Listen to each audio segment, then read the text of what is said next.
کوئی کہتا ہے لاہور ڈوب رہا ہے لیکن علی حجویری نے کچھ نہ کیا، قصور ڈوب رہا ہے لیکن بلے شاہ اور کمال چشتی نے کچھ نہ کیا، قادر آباد ڈوب رہا ہے لیکن نوش و پاک کچھ نہ کر سکے، پاک پتن کے اطراف ڈوب گئے لیکن بابا فرید نے کچھ نہ کیا۔ ارے سننے والوں، سنو اور سمجھو، یہ جملے صرف تمہارے کمزور ایمان اور دل کی بے نوری کی دلیل ہیں۔ یاد رکھنا ہر چیز پہ قادر مطلق صرف اللہ تعالیٰ کی ذات ہے، حاجت روا اور مشکل کشا صرف اللہ تعالیٰ ہے، اولیاء کرام اللہ کے بندے ہیں، اس کی نشانی ہے، مگر خالق، مالک اور قادر صرف اللہ ہے۔ کرامت کوئی کہانی یا افسانہ نہیں، قرآن اور حدیث اس کی گواہی دیتے ہیں۔ اللہ تعالیٰ سورہ ال عمران کی آیت 37 میں فرماتے ہیں، جب بھی زکریا علیہ السلام مریم کے پاس محراب میں آتے تو وہاں انہیں کھانے پینے کا سامان ملتا۔ وہ پوچھتے ہیں مریم یہ کہاں سے آیا؟ مریم جواب دیتی یہ اللہ کی طرف سے ہے۔ یہ حضرت مریم کی کرامت تھی کہ بے موسم رزق ان کے پاس آتا تھا۔ اسی طرح سورہ نمل کی آیت 40 میں حضرت آصف بن برغیادہ کے بارے میں ارشاد ہوا، وہ شخص جس کے پاس کتاب کا علم تھا بولا، میں ملکہ بلقیس کا تخت پلک جھپکنے سے پہلے آپ کے سامنے لے آؤں گا۔ یہ قرآن کی بیان کرتا کرامت ہے۔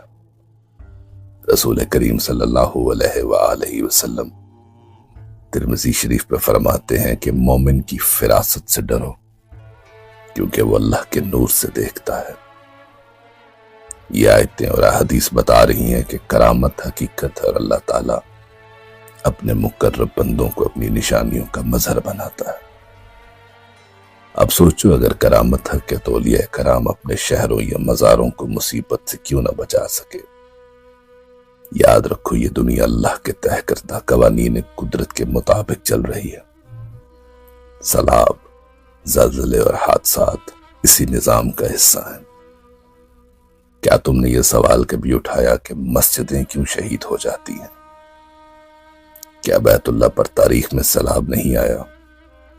امام فقاہی اخبار مکہ میں لکھتے ہیں کہ ایک موقع پر خانہ کعبہ سیلاب میں ڈوب گیا، لوگ طواف نہ کر سکے مگر حضرت عبداللہ بن زبیر تیر کر طواف کرتے رہے۔ ابن ابی الدنیا نے بھی اس واقعے کو بیان کیا۔ غور کرو، خانہ کعبہ دنیا کا مقدس ترین مقام ہے مگر اللہ کے نظام کے مطابق وہاں بھی سیلاب آیا۔ کیا اس سے اس کی حرمت میں کمی آئی؟ نہیں۔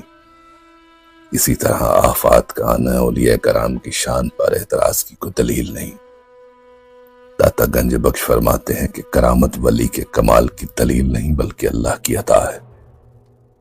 اصل کمال یہ ہے کہ بندہ اللہ کی عطاعت میں کامل ہو اور اس کی رضا پہ راضی رہے۔ ولی اپنی مرضی سے کرامت ظاہر نہیں کرتا، کرامت اس وقت ظاہر ہوتی ہے جب اللہ چاہے۔ یاد رکھنا ولی محض وسیلہ ہے، اختیار اور قدرت صرف اللہ تعالیٰ کی ہے۔ بس سمجھ لو کرامت حق ہے مگر یہ اللہ کی عطا ہے، نہ کہ ولی کی ذاتی طاقت۔